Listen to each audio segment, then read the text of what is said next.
For the next session for the Technical Standards Workshop, we're going to focus on fire standards. And with us today in person is Thomas Chapin, the Vice President of Research from Underwriters Laboratories. He'll talk on the evolution and scope of UL fire safety standards. And then online, we'll join right after, will be Robert Solomon, who's the Director of Building Environment Codes and Fire Protection Systems from the National Fire Protection Association, who will talk about codes and standards that protect people, places, and things. So he'll join us via webinar. So first, again, let's welcome Thomas Chapin. Thank you. Let's see. How are we doing this? There we go. Okay. Thank you very much. I appreciate it. My presentation is going to actually be quite different than Gordon and Travis's in some ways, but in other ways it'll actually be complementary. First, I wanted to explain who I am and how the heck I got started in all this. I've actually been out of school for like 43 years.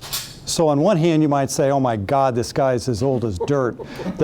And it was just true. But besides that, is I've had an incredible experience in my career that's had a direct connection into this topic that we're discussing today. Out of school, I had a job in the chemical industry for 3 years working on isocyanates, which is an awfully dangerous and toxic area. I decided not to do that for very long because I wanted to live. So I decided to go to AT&T Bell Laboratories, which was like the coolest place in the world to work. And I worked there for 21 years in product development. I'm a material scientist. And I thought I was going to stay there forever, but the problem is technology changes, AT&T changed, and they decided to dismantle AT&T, sold it into pieces. I had been working with UL as a client, and I was just absolutely blown away by the concept of public safety and our mission. And so I fell in love with UL. UL came to me and said, you know, we're going to give an offer you can't refuse. Please come to UL to work on product safety standards and safety. And that's where I've been for the last 18 years. Why is that important? Well, as a person, one of the things that I'm fascinated with, in fact, if you had to ask me who I am, I would define myself as a forensic safety detective. I am obsessed with understanding how people die, how they're injured, and chronic health. And you say, oh my God, this guy is really weird. That may be true, but on the other hand, what I'm trying to do is understand how can we prevent or reduce deaths and injuries. And, you know, who can argue with that, really? You know, but I understand, like in home fires, you know, how many people die every year? Where do they die so that we can literally prevent that from happening? I think of myself as all of you go home and you have sort of a TiVo or better technology than that, is you have a remote in your hand and you see this terrible fire. I'm the guy that does the rewind. So when you rewind that recording, all the way back to the moment that it happens. My obsession in life is to understand rewind into what was the moment that it happened, and then actually before that, what were the causative factors that led to that incident, that led to that injury or death. So that's kind of what I'm all about. How does it work? How does it break? And how do we prevent it from happening again? I'll give you just a little bit about UL. As has been mentioned before, there's two parts to UL. There's the corporate holding company, and Dan Ryan and I are involved with that on the blue side of this, which is the corporate holding company. And we do three things as defined by the IRS tax code. We conduct safety science research. From that research knowledge, we develop standards. And after we develop the standards, we educate, we inform, we change the way people think. Established in 1894 by an engineer from MIT named William Henry Merrill. The beautiful part about Merrill is that he made a statement, know by test and state the facts. So everything that I'm all about with is fact-based science. In my world, you don't defy the laws of physics and chemistry, which is kind of cool because, you know, that's my bedrock. And many times, because I'm sort of this forensic detective, when I'm looking at the other end, when I see the impact in society, deaths, injuries, and property loss, or chronic health and disease, I ask a question: is there a standard? If so, why didn't it work? You know, how did this happen? If we've got a sort of a safety framework, and say, should that safety framework be improved? So I'm the researcher that kind of moves all the way around back to ask the question, why did this happen and how can we make it better? So that's the ecosystem about how I think about standards. And that's exactly what Merrill did with Thomas Edison when all of these electrical products came along way back in, you know, the beginning of, you know, 5 years before ASTM was created. But you can see that that's all in the same period of time. And when you look at NFPA, which is what Robert, a good friend of mine, will speak very soon, is that NFPA and UL literally were created at the same time. So that's what this, you're dealing with organizations that are over a century in history that were dealing with new technology at the time. And as Gordon mentioned earlier, what are the new issues facing society now? You know, identity theft, you know, the preservation of your personal information and so on. Those are the challenges of today. And as all of you in the room, much younger than I am, are going to be facing those issues and asking even more complex questions now and in the future than we did in the past. So this is an evolving process. On the right-hand side is the testing. So there's about 13,900 people here, and there's 100 people over here. So this is what and it's interesting, Gordon is so, in fact, he was one of my teachers, by the way. When I came to UL, I didn't know anything. I did 1-800 call Gordon Gillerman, and that's how I ended up meeting Gordon and so on. What he talks about in his language of conformity assessment is this. Okay, you have a standard that you subjected to the testing requirements, and then if they pass, it's certified. And then after the product is in manufacturing, you look at an inspection and surveillance. So this is sort of the reinforcement of what Gordon was saying is in our world and our model is that we are one of those organizations that does conformity assessment. Now, it says established in 2011, and that was just more of a corporate change, but think of us as 125 years old. Now, this is the world according to Tom, and I'd like to kind of, you know, step you through this. And I know this will seem elementary, but believe it or not, it's not. So you take the stuff that people, the raw materials around the world, and that's fabricated into not only components, but in products. And these products then are fabricated into different systems, and those systems are actually stuck in buildings. Pretty simple, huh? I mean, this is how you think of this room. And as Gordon and Travis were speaking, I was sort of glancing around the room. Do you have any idea how many systems are operating in this room? Okay, there is a projection system, there's an HVAC system, there's a lighting system, there's a fire protection system. There's the system of the contents of the floor and the chairs and so on. And the weird guy that I am is that I don't think about this as plastics, I think of this as fuel.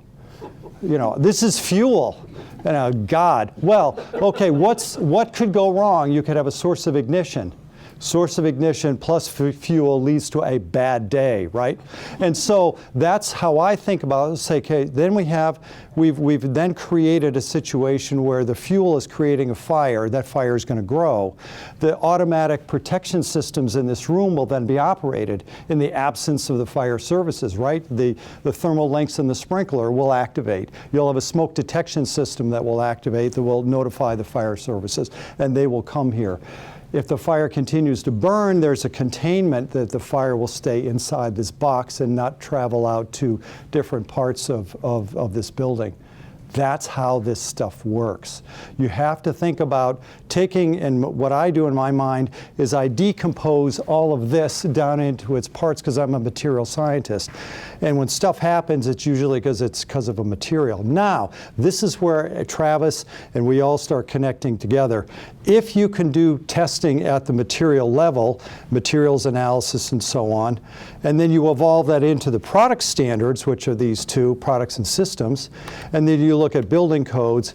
This is the ecosystem of how all of this comes together, and I'm positive Robert's going to give an awesome presentation on the aspect of NFPA building codes, which are referencing standards and test methods.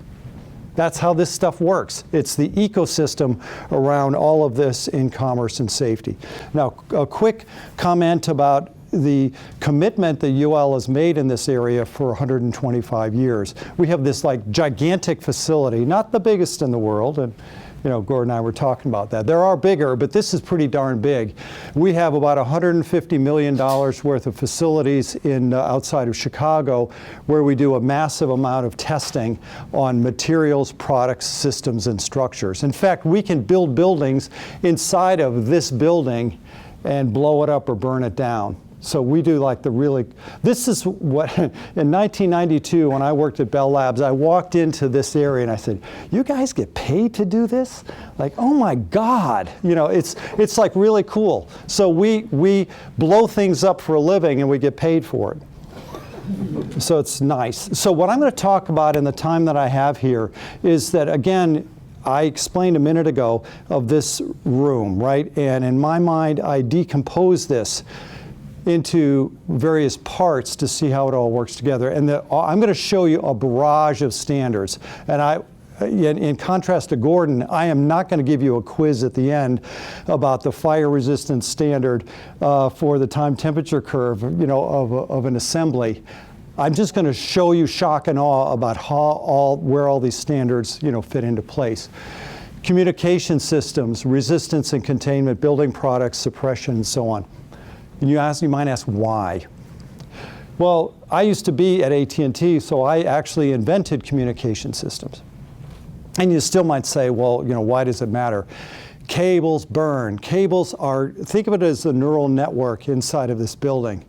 If there's a fire, the fire will travel along the cables. So literally in the plenum space that's above here, the fire will rapidly travel to other parts of the building in concealed spaces. Very dangerous. If the fire gets too large, you have to worry about containing it. I talked about fuel, that's the building products and so on. How does it burn? And then the sprinkler system. All these things work together. So now I'm going to take you into the deep dive into the world of research and testing to see how all this works.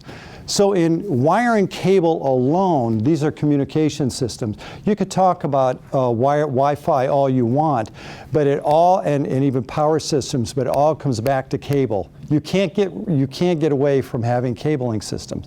When you see all the cell towers around, the area here, they are fed by fiber optic systems. Those fiber optic systems go into central office switches that goes into the network. Extremely vulnerable to fire. So these are the various fire tests.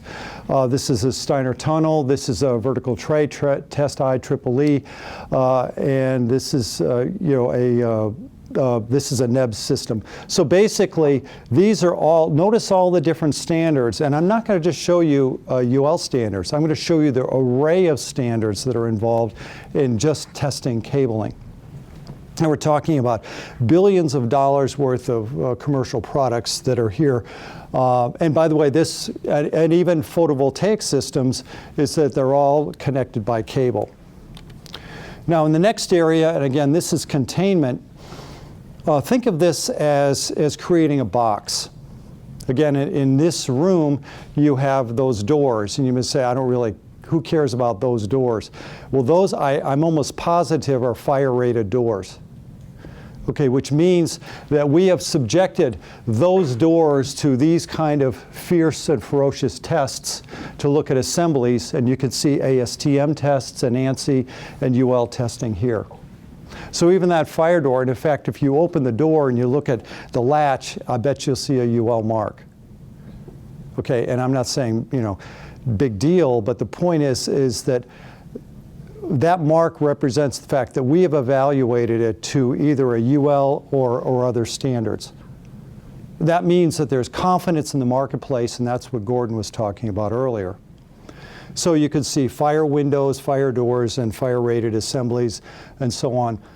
Gordon mentioned the World Trade Center and 9/11, and NIST was the lead laboratory. We actually did all of the furnace testing for NIST to actually validate their models. We did 7 massive tests at the direction of NIST because we have, in fact, they were done here.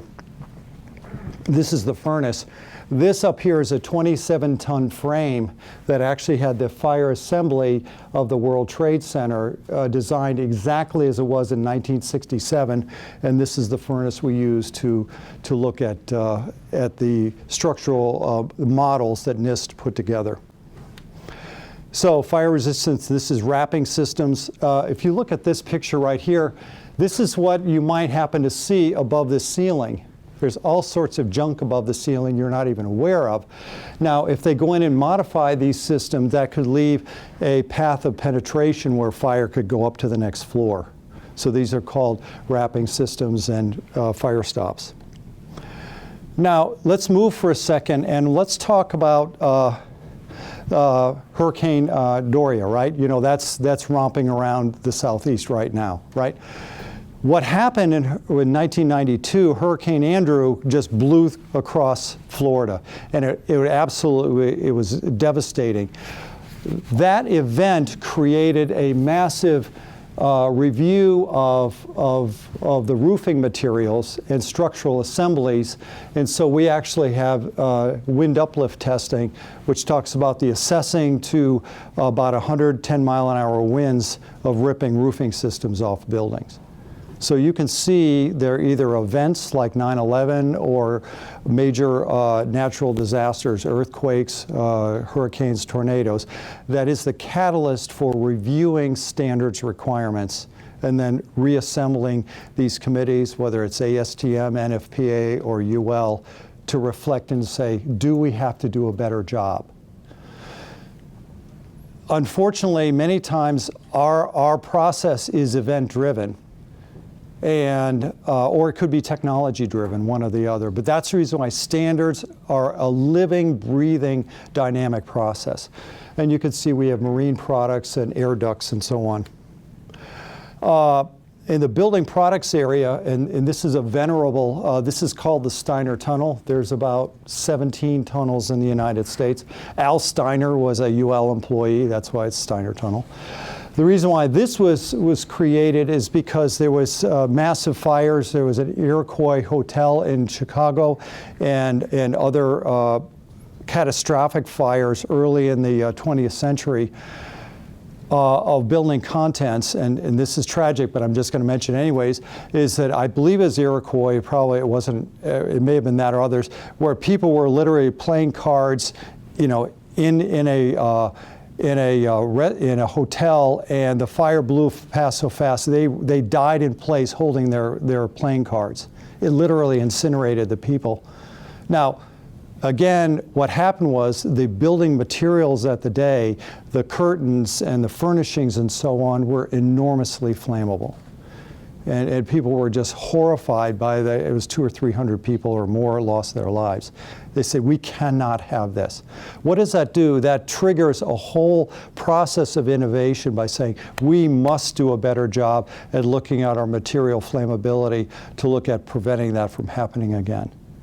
So that's how we have to take this, is to look at room tests, Steiner Tunnel surface burning tests. In fact, there was a station nightclub fire no, I know it was in Rhode Island, but the 10 years ago, 12 years ago, the station nightclub was in a residential area, and the local neighborhood was complaining because it was too noisy.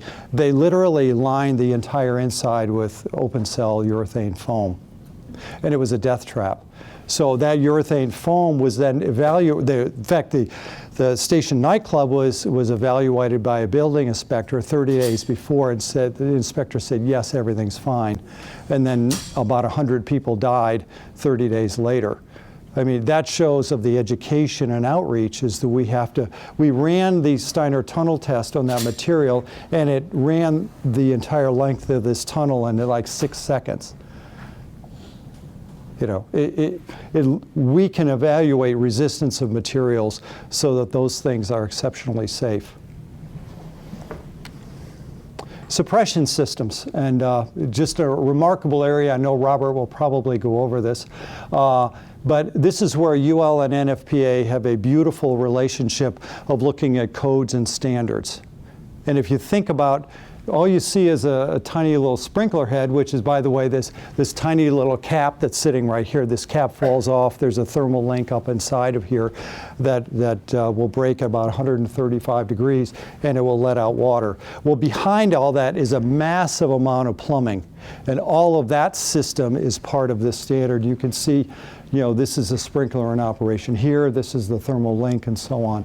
An enormous amount of research in terms of the sprinkler heads themselves, the piping system, and the valves, and so on. Notice a giant number of UL and NFPA standards are listed here. ASTM was involved. Again, Travis was saying, we all work together to evaluate the entire ecosystem of these materials and products in these systems. We're looking at clean agents for fire suppression, carbon dioxide, dry chemicals. These are the agents themselves that will attack and suppress or control fires. And I don't know if you notice, you know, the size of our engineer versus the size of the fire. You can see the kind of fires that we will stage at UL. This is the pumping systems. Again, you know, whether it's the hydrants and so on, these are the kind of systems that are around Case Western that drive these sprinkler systems. All of this has to work together to deliver water at the right place at the right time. Now, we, particularly I and others at UL, are focused on the research side of this that provides the data for the members of these committees.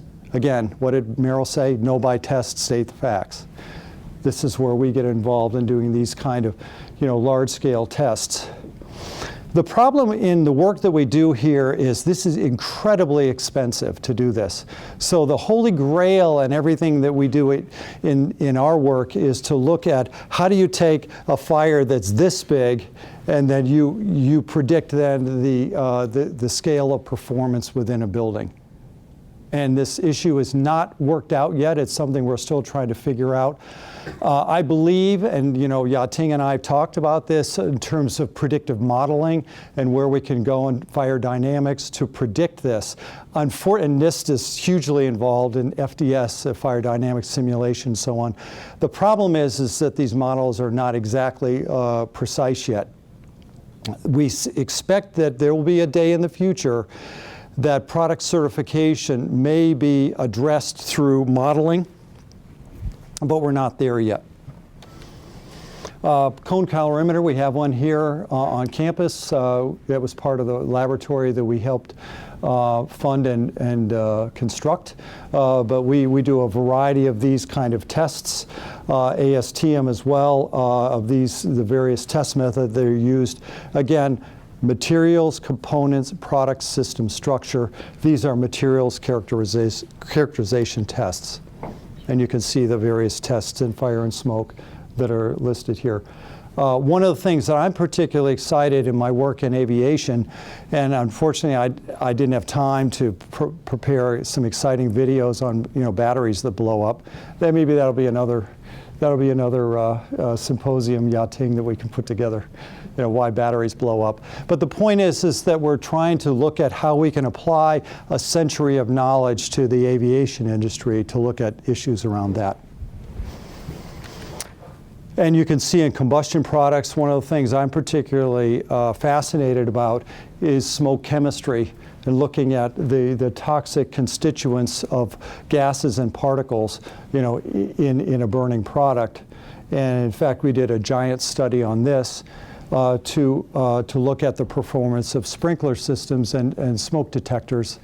I'm looking where your smoke detectors are. Yeah, there's aspirating smoke detectors inside of here. There's certain technologies that evaluate for the response that are monitoring this. And by the way, and in your home, wherever you live, is make sure your smoke detectors are up to date. It'll keep you alive. We burn lots and lots of things, including mattresses and fabrics and so on. This is triggered wire and cable. Quick comment about mattresses is that California, through their technical bulletin, wanted to make an improvement about 10 years ago, and that turned out to be a federal requirement with a CPSC called 16 CFR 1633. We ended up burning 17,000 mattresses at UL, so we did a lot of testing of mattresses. We do massive testing of warehouses, and you can see all part of the NFPA framework that Robert's going to talk about. This test, by the way, this is about 25 feet tall, so you can see the scale. This is about a 60-foot tall structure that we're doing this large-scale testing. So we have a 125-year history of the conformity assessment portion of this. We have developed 1,750 standards that Dan Ryan is going to go over in great detail. This framework of safety is around this whole ecosystem of materials all the way through to the building. So we can either assemble or disassemble these and look at all the component parts so that it's a framework of safety. These requirements are, and Travis talked about this, as well as Gordon, around panels that develop standards. And I think the last thing I wanted to mention is, and that really hasn't been discussed very much, is that standards, when they're developed by performance rather than prescription, prescription is that thou shalt build it this way, is that performance-based standards promote innovation and creativity. We're literally unleashing the world's scientists and engineers to create safer products, for society. Thank you very much.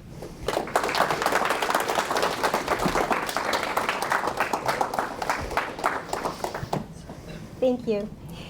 Next, we're going to hear virtually from Robert Solomon, the Director of the Built Environment Codes and Fire Protection Systems from the National Fire Protection Association. Good afternoon, everybody. Is the audio coming through okay? Yes, it is. Great. Okay.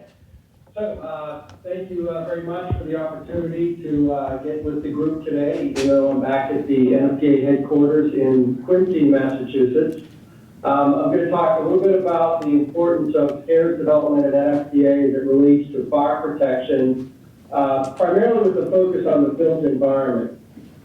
I have a lot of ground to cover based upon the content I was going to talk about, so I will see if I can come through for you. So at NFPA, we've been working to standardize much of the criteria that affects our lives on a daily basis, whether we're at work, at school, at the movie theater, in a hotel, in our house, wherever it happens to be. So the association has quite a bit of history. We're going to touch a little bit on that. We're going to, towards the end, we're going to walk through a journey involving the June 2017 fire at Grenfell Tower in London, and talk about how that was kind of something that we predicted was likely to happen somewhere in the earth here, based upon our experience. So, like any organization, NFPA has a mission statement that you see here, with a focus on saving lives and reducing loss of property, content, and things like that. And that in turn helps us maintain our mission of what our building is about or what our business is about along the way. So we do that through our ability to provide information and knowledge. And we do that with a passion, not only with our staff here, we have 330 employees that work for NFPA, but also through our technical committee members and also through the NFPA membership at large. It's a very important part, obviously, of what we do. And NFPA is much more than just the staff and just the building that I get to work in on a daily basis. So a lot of you that are present today, you may have already heard about NFPA, but you might not have realized it. from your grade school days, hopefully some of you ran across Sparky the Fire Dog, or the public education side, you might be familiar with the Stop, Drop, and Roll program. These are examples of some of our highly successful public education programs that impact people with valuable fire safety lessons and behaviors, and then starting at an early age, and then hopefully those behaviors continue as we get into adulthood. So for me personally, I've actually had involvement with NFPA since I was about 15 years old. When I first learned about the organization, I grew up in western Pennsylvania, not terribly far from where you all are located. And I participated in the junior volunteer firefighter program in the local town that I grew up in. So NFPA has been around for a substantially longer period than that. So since our founding in 1896, the association has worked to continuously address emerging issues, new technical issues that oftentimes come about as a result of technical advancements, changes in the social environment, or in some cases, it's the result of some horrible disaster or some horrible event. So our codes and standards work to address those sorts of issues, and that's what we've really been working on since 1896. So in the late 1800s, and Tom touched on a couple of these, there were a couple of technologies and systems that had been utilized, but not necessarily to their fullest extent. In some cases, the technology could cause a fire, while in other cases, the technology could control a fire. The specific topic that caused NFPA to come into existence in 1896 had to do with the installation of automatic sprinkler systems. And from what I understand from the previous speakers, it sounds like you're in a building that is protected with sprinklers, so I'm very glad to hear about that. So the systems were often installed on a voluntary basis in warehouse and factory buildings throughout the U.S. to protect the contents of the building as well as the building itself. There were inconsistent and non-standardized rules throughout the U.S. Just in the New England area, really in the greater Boston area, 9 separate sets of rules for installing sprinkler systems existed, again, just in this area. Almost running in parallel was the need to develop standardized criteria for electrical systems. As the battle between AC and DC electrical systems was kind of winding down and coming to a head in the late 1800s, with AC current being the predominant technology that was going to be used. The newly founded NFPA organization was also tasked with developing a set of standards around that concept. As a nod to my colleague from UL, Tom has already mentioned it, it was actually the founder of Underwriters Laboratories who helped develop many of the fundamental principles surrounding electrical design and installation safety, William Henry Merrill. This is among many reasons and examples that both NFPA and UL share many similarities and common goals as we work to protect the public now for more than 120 years. As a result of the founding of NFPA, the very first standard that we published in 1896 dealt with automatic sprinkler systems. Less than a year later, in 1897, the first edition of the National Electrical Code was adopted by NFPA as well.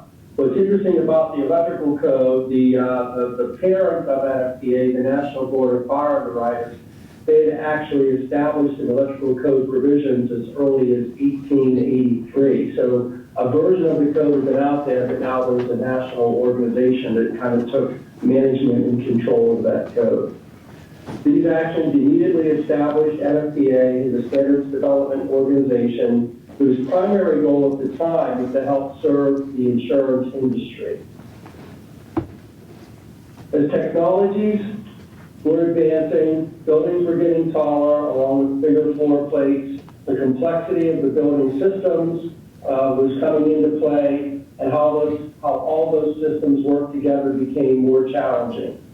NFPA continuously moved into new areas and new realms, not only develop standards to address those issues, but also to develop methods to analyze the success, or in some cases failure, of how well those systems perform.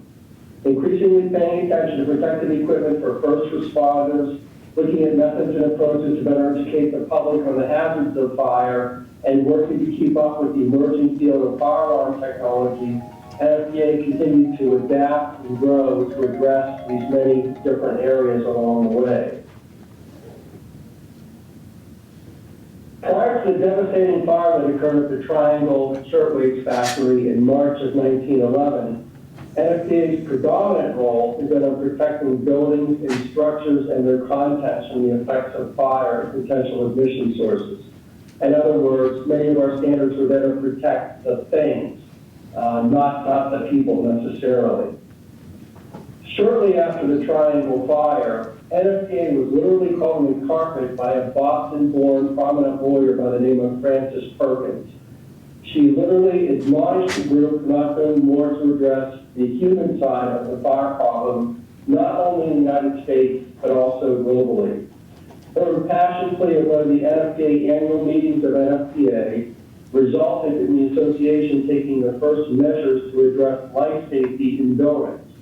In 1913, the first exit and fire drill provisions from NFPA were issued, documents that ultimately led to the creation of what we now call the NFPA Life Safety Code, one of the most widely used and adopted documents in the world from NFPA. Today's NFPA is fortunate to have a realm of support and backing from our general membership and our over 9,000 technical committee members that help develop the approximately 300 different codes and standards that we currently offer. The documents provide requirements for everyday building construction and safety, healthcare fire safety, risk assessments, first responder protection, and construction site fire safety, while addressing new and emerging hazards and challenges such as energy storage systems. Our codes and standards are utilized by building code officials, fire marshals, architects, engineers, the insurance industry, manufacturers, and governmental jurisdictions throughout the world.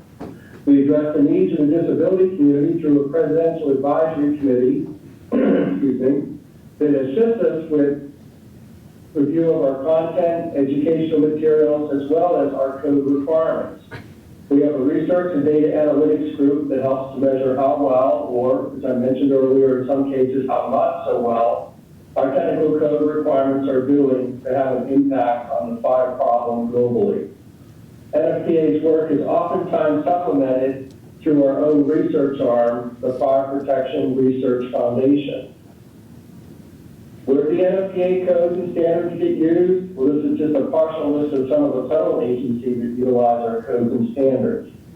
If you or a loved one have ever been to an acute care hospital, an ambulatory surgical center, or a nursing home in the United States, that facility has been designed, built, and is currently being operated to meet the requirements of the previously mentioned NFPA Life Safety Code.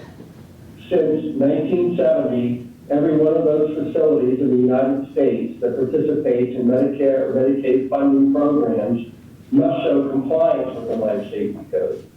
Failure to do so can result in withholding of facility funding, inability to accept new inpatients or residents, or in the worst case scenario, loss of certification and licensing, which in essence forces a closure of the facility. So that code is crucial to the safety of patients in hospitals, residents in nursing homes, and then the outpatient surgery facilities that we have and operate in the United States. Our codes and standards and our research programs, including some of our previous fire investigations, have long-lasting impacts. Following the 1993 bombing of the World Trade Center, and I presume many students there, obviously you probably would not remember that or perhaps not even be aware of it, NFPA conducted 2 follow-up studies as a result of that bombing, one dealing with the emergency response actions, and a second study on the human behavior aspect of the building evacuation of World Trade Center buildings 1 and 2. The human behavior study indicated the evacuation from upper levels of the towers took several hours for a large number of occupants who sometimes had to make their way through darkened stairwell enclosures. The NFPA study, along with other reports, indicated the need to enhance the stairwell emergency and exit lighting. an upgrade that was made several years later, which ultimately assisted in the evacuation of the buildings on September 11, 2001. So all of our speakers so far have talked a little bit about this balance between all these groups. In the built environment, this is a partial listing of the organizations that have the most direct impact with regard to the built environment. Somebody asked a great question about what happens when you have some differing requirements. Well, in the U.S., we're fortunate that we all act under the umbrella of the American National Standards Organization, ANSI. They really act as the referee, and they're the ones that the organizations you see listed, we all work together to make sure that we're not stepping on each other's toes and to make sure that we're all kind of playing well together and we're coordinating our requirements to the extent possible. In the NFPA code development process, the development of the safety regulations that we work towards and that we develop from scratch, that we maintain, that we update, it requires a delicate balance between how society might view safety and how much that safety might cost. For the past 25 years, as one example, many large municipal jurisdictions have been working to develop retrofit sprinkler laws for the stock of existing high-rise buildings, a fundamental safety requirement that nobody objects to. Once the cost of that retrofit, however, is put on the table, then all of a sudden that becomes an issue. There's oftentimes can be a setback to the laws or ordinances, which in the end either get repealed or they may not even get passed in the first place. A current deliberation underway deals with the issue of school violence involving weapons and the ways in which we can enhance the security at schools. Providing the appropriate door locks or exit hardware is a substantial economic proposition for many school districts who oftentimes look for less expensive and ineffective solutions. The NFPA committee process works to utilize a balance of experts on any particular topic or subject to make sure that we have a discussion about the price or the cost of safety as part of those deliberations when determining the requirement, an approach that isn't always the easiest. When developing the appropriate level of safety, the items you see in this slide are among the considerations that committees must constantly wrestle with.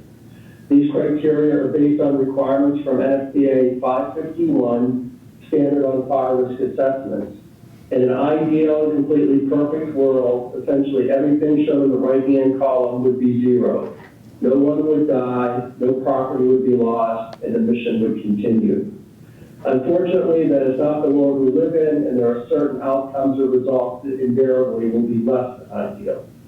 Working towards zero, however, remains our ultimate goal and mission at NFPA. Now, in this last part, I'm going to walk you through the resources we have at NFPA that address the June 2017 fire in London at the Grenfell Tower. And we addressed those issues even before the fire occurred. As a result of numerous fires globally involving these exterior facades on predominantly high-rise buildings, these fires occurred in Beijing, Las Vegas, Atlantic City, and Dubai, among others, dating back to 2009. We recognized that there was a lingering issue with exterior wall and facade designs resulting in fires that really shouldn't have been occurring to the extent they had been. We have the regulations, we have the fire test protocols, but we still were seeing these relatively spectacular fires that generally didn't result in deaths or serious injuries, but did result in some of those things we saw on the cruise line. Loss of image, buildings were shut down for months at a time to repair and replace the damaged exterior wall components. NFPA's research arm, the Fire Protection Research Foundation, issued a report in 2014 that raised the concerns surrounding these facade fires globally. The report discussed similarities and differences between the different fire test standards in use globally for these wall assemblies, including the standard developed by NFPA, and get ready for this title. This is NFPA 285, Standard Fire Test Method for Evaluation of Fire Propagation Characteristics of Exterior Wall Assemblies Containing Combustible Components. big exhale. So perhaps more importantly, the 2014 report also provided a rather extensive list of where these fires were occurring, including some information about the circumstances of those fires. And I will, again, referring back to my UL colleagues, the NFPA 285 test protocol, that is one of the many types of fire tests that UL runs on these exterior wall assemblies. As we continue to publicize the availability of our 2014 report, the public at large seemed to be surprised that buildings could be constructed with these combustible components. Dating as far back as the 1970s, energy regulation of the U.S., along with the need to control moisture penetration, resulted in the use of different types of materials and assemblies to address both of those goals. One of the common assemblies utilized not only at Grenfell, but also literally on tens of thousands of buildings globally, is the use of MCM panels, metal composite material. So the MCM panels help with weather resistance, moisture control, rain penetration, energy efficiency. The MCM panels help me with both of those goals that my jurisdiction or my code or my government policy might dictate. Literally designed like a sandwich consisting of a metal surface with insulation material in the center, these panels achieve the goals of energy conservation and efficiency, along with moisture content and management. While aluminum is oftentimes utilized for the metal component, other variations can be used that include copper, zinc, titanium, and thin plate steel. The NFPA test protocol, shown on the right side of the slide, utilizes a two-story mock-up of the assembly to be tested. The test procedure simulates a room that transitions to what we call, in the fire protection engineering world, a flashover condition, which means that everything that can possibly burn in the space or in the room is burning. The idea being that that interior heating the room or space will cause the window opening that you see in the lower right there to fail. Two gas flame burners are utilized for this test protocol. One installed on the inside of the compartment to simulate the flashover condition, and then a second one installed on the exterior of the test mock-up that directly challenges the window opening with the high energy flame. The intent is to try to get the combustible insulating material in the middle of the assembly to ignite or otherwise propagate the fire. The NFPA test standard then goes on to establish maximum propagation limits for the width and height, as well as some temperature limitations. Those are all the sorts of things that get detailed within the NFPA 285 test protocol. The facade materials used at the Grenfell Tower have not been appropriately tested to the equivalent British standard to NFPA 285 BS 8414. This was not a stunning surprise to NFPA, since our 2014 Research Foundation report indicated that many of the fires where the exterior facade had been involved globally were not tested through rigorous test procedures like NFPA 285. In addition to that failure, in addition to not adhering to the test protocol, that was a total failure of the design community and the enforcement community. Grenfell had two additional faults, one being the building was designed with a single exit stair, and the second being that a defend in place or stay put direction was in essence the total of the emergency evacuation plan for the building. So there were so many things working against the structure that it was very difficult to figure out any other possible outcome other than what we ended up seeing here. The number of issues at Grenfell could easily overwhelm the best prepared fire department, and given the lack of other features that could help, such as automatic sprinkler systems, the outcome of the Grenfell fire was not a total surprise. So as a result of this specific fire, the questions from the public and the media asked, could this happen in the United States? Well, we were able to refer to our previous report from 2014 and the current requirements in U.S.-based building codes. Our best answer was it was highly unlikely to happen here, but it is possible. NFPA immediately set out to develop an interactive tool that we really made available in August of 2017. about a month and a half after the fire, that will allow code officials, architects, engineers, and others the ability to determine if their facade material will need to be tested to the NFPA 285 criteria. While that tool proved to be highly useful for new construction, the question remains, what about the stock of existing buildings that have already been constructed and in use? In that same month, August of 2017, NFPA, working with our research foundation, set out to develop a risk assessment tool that was released in February of 2018 to help evaluate existing buildings that may have a combustible facade assembly. Unless building records were meticulously kept and as-built drawings, specifications, and operation and maintenance manuals were readily available, it can be very hard to determine what the materials of construction are for some of these exterior wall designs. The effect method, external facade fire evaluation and comparison tool, can be used to determine the risk associated with such existing assemblies and components. Once these factors are known, different mitigation measures can be considered. Coupled with the other resources NFPA made available, the concept of the NFPA fire life safety ecosystem was also formalized at about the same time. We've been working on the ecosystem for about a year before Grenfell occurred. And the ecosystem shows the characteristics and connections between 8 key attributes that you see on the slide.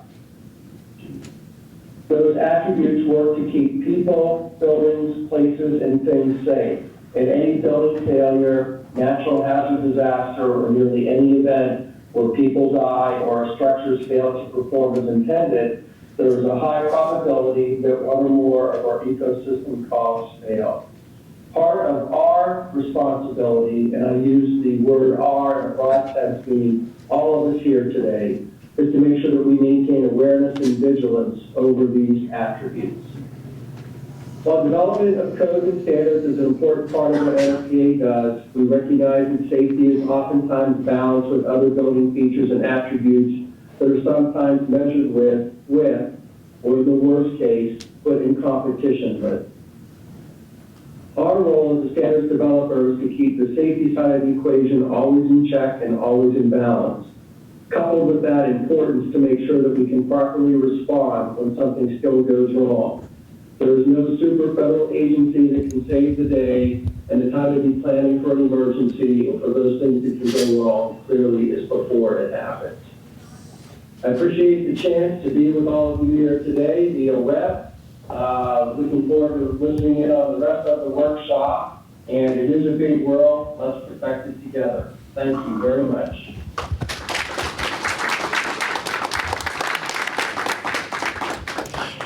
Thank you. And at this time, we have about 10 minutes for questions from the audience.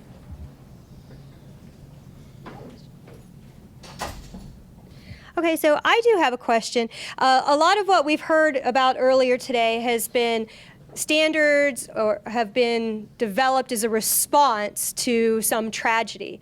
So how quickly is the response time to change? If there's an existing standard and there's a failure in the industry and now the standard has to be revisited, how long does it take to get through that process and then be implemented? It's a really good question. In fact, I'm actually going to defer to some of my colleagues in the room that could probably better address that issue, but I'll speak to the part as a research scientist. It takes too long. That's the glib answer, and the reason why is that both Robert, Travis, Dan, and Gordon can answer more of the administrative parts because it is a on one hand, it takes too long, but on the other, it's very inclusive and it requires deliberation and thought, discussion, argument, and resolution. And that's a process that I will defer to them to the answer. Sometimes, however, it has to do with going backwards and doing the research. And that can really take a long time. In the problems that I've worked on over the years, sometimes the science isn't there. And so then we have to literally go back, and we've done some very extensive work, whether it's in biofuels or fire or smoke, that might take a decade. And so that's really, so the delay might be in the order of months, or it could actually be in the order of years. What we try to do is prevent that by having discussions like these, so that we can embark on and fund research to shorten the process. But it really is a very long process. Mechanically, I'm just off the record, I mean not off the record, off the cuff, Dan, what would you say just roughly on an STP? So the question is about the speed of the consensus process. To address the issue. Yeah, and I really think it depends on how much agreement there is regarding what the solution is to the problem that's at hand. I think where there's alignment, it could happen fairly quickly. We could pass or have a proposal in place probably within a couple months.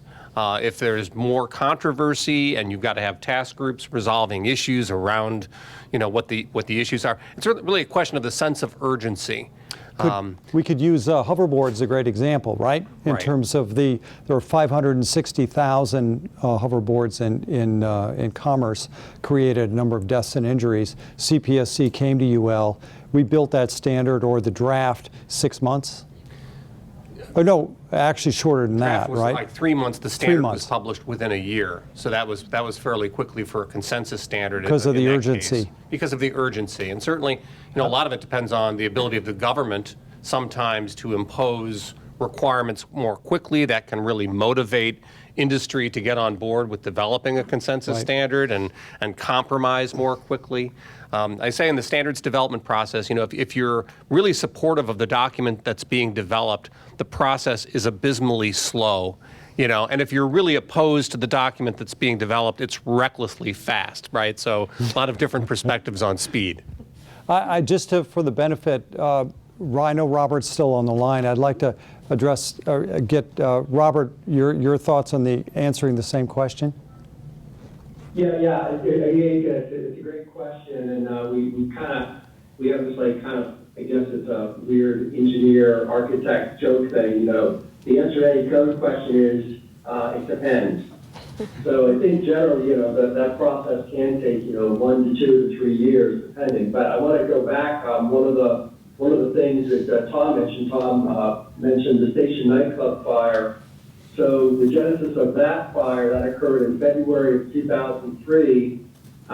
3 weeks after that fire, NFPA actually brought in our own technical committee and assembly occupancies, which have the regulations to address that type of venue. We had called this emergency meeting, so within 3 weeks of the fire, we have our committee here. They went to work to figure out if we had missed something or if we needed to make some what we call emergency code changes. So we actually did that, and those changes were implemented in our life safety code in July of 2003. So in that particular case, we have a fire where we literally kill 100 people in 4.5 minutes in a nightclub in the United States in 2003. It's still shocking we were in the middle of all that. It still seems like it was yesterday in many ways. So in that particular case, the code changes were done on an emergency basis. And again, we had those amendments in the life safety code, within 5 months. We just completed work on a new standard dealing with energy storage systems. That will be out, actually it will be out next week. It will be physically available. But we started that process with that standard from the ground up about 3 years ago. So again, new technology, starting from scratch, we have nothing to work with. It's a 3-year process. Like I said, the answer always is, it depends. Depends on how much we have.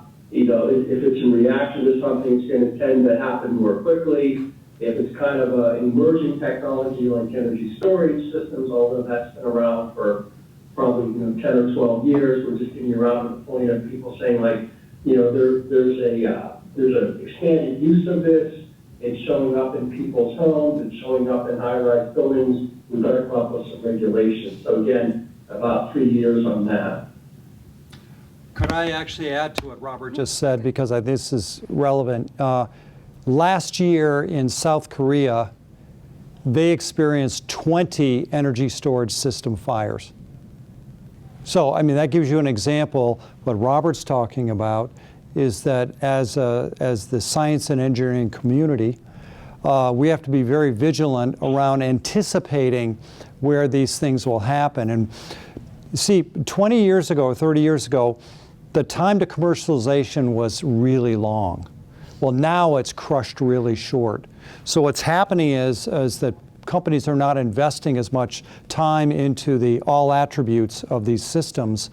And so they're fielding these systems, and they then become the environment of society to figure out when things break and when things go wrong, which is really too late. You know, it's like the hoverboard that goes out, and then all of a sudden there's deaths and injuries, and then they circle back to the process, gee, let's create a standard. I find that highly unfortunate. And what Robert's talking about is that it doesn't take a rocket scientist to figure out if you put in kilowatts or megawatts of energy into one container in a building, that it'll go boom. I mean, I'm sitting there baffled why companies will field those systems. Now, part of the reason why they do is because it will take millions of dollars to do the testing. And if it's not required, then they don't do it. You see the dilemma here is that codes drive the standards that drives innovation. We have to try to get ahead of that speeding train of the commercialization of products. And I know, Robert, I just wanted to add that exclamation point about Korea because of the number of fires that have occurred. That's why we need the NFPA code and standards to go along with that to protect society. Yes, question.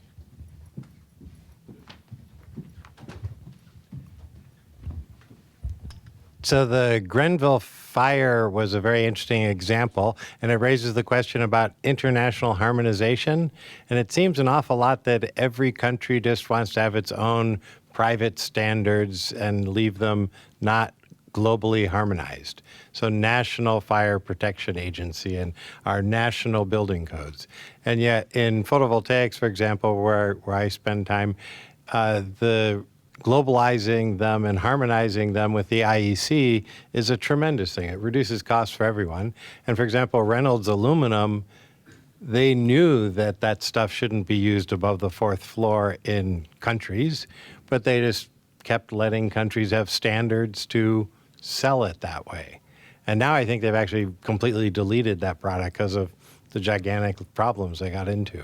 But how come in some areas, I think like the building codes and electric code is this very national thing, which is different for every country? It seems like it would be inefficient that way. And I know Robert will address this as well. Roger, it's really confounding to me to embrace that problem you just mentioned. In fact, I will naively tell you that when I went from Bell Labs to UL, or actually while I was at Bell Labs and looking at, falling into this whole aspect of life safety, that everyone would come to the table and get along, and that they would have the spirit of cooperation and everything. And I was so disappointed. And I'm talking about me personally. I'm not talking about a UL employee. I'm just talking about me as a person. I was shocked at how many diverse, opinions were there. That some people, and Travis mentioned this, is that and Gordon did as well, is that when you make a change, when you disrupt the force, that somebody will be unhappy, and some people will accelerate that. So there are nationalistic, there are territorial resistances to change that defy common sense.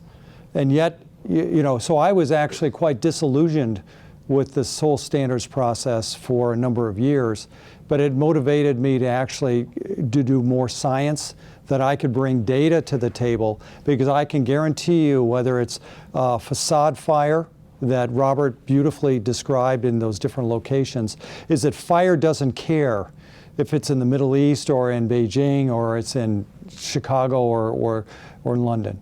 It doesn't care. So in my mind is that we should be motivated to get into the physics and the science of these failures and look at, where did the system break down? Was it lack of building inspections, poor quality of the raw materials? Was it, lack of enforcement? Many times I think standards get a bum rap because it isn't the standard, it's other parts of the system that have failed. Yeah, I mean, the Station nightclub is a perfect example. There's no way in the world that foam should have been put in there. And same thing with the MCM materials Robert talked about. So that's why I say there's a lot of forensics around answering these questions, but there's nationalism as well. So it's a great question. Robert, do you have anything to add to that? Yeah, I think that part of the original question, as soon as I say it off, I think I got it, and I think it was more on the globalization. And I think, Gordon had mentioned some of the work that ISO does, International Standards Organization, and the companion IEC, International Electrotechnical Commission. So there are efforts, globally to try to harmonize and standardize some of these provisions along the way. Most of those, my experience, the ISO committee I work on, we deal with sustainable and smart city things, and a lot of it's more like philosophical in some ways. But there are a lot of those ISO committees now that are looking at, harmonizing the product standard. And then the next steps are going to be, to start to harmonize maybe some of the design criteria, some of the analytic criteria, some of the risk assessment criteria along the way. On the flip side, and again, Tom had touched on it, whenever we look at the codes from NFPA, the codes from NFPA get adapted, not say adopted, but adapted to be used in other parts of the world. So, one of the places we saw these facade fires occurring was in Dubai, with, and the UAE has taken, a lot of U.S. code criteria and they've adapted it to their needs. So we were trying to understand, why are these facade fires occurring there? Well, after, part of our 2014 project, we found out that they amended out the requirements of the NFPA 285 test protocol. And they swapped in another fire test protocol that was inappropriate, for these facade assemblies. So there are certain things like that, and once that was kind of pointed out, they changed that, but it was literally like, one of these major fires there about every 2 to 3 months.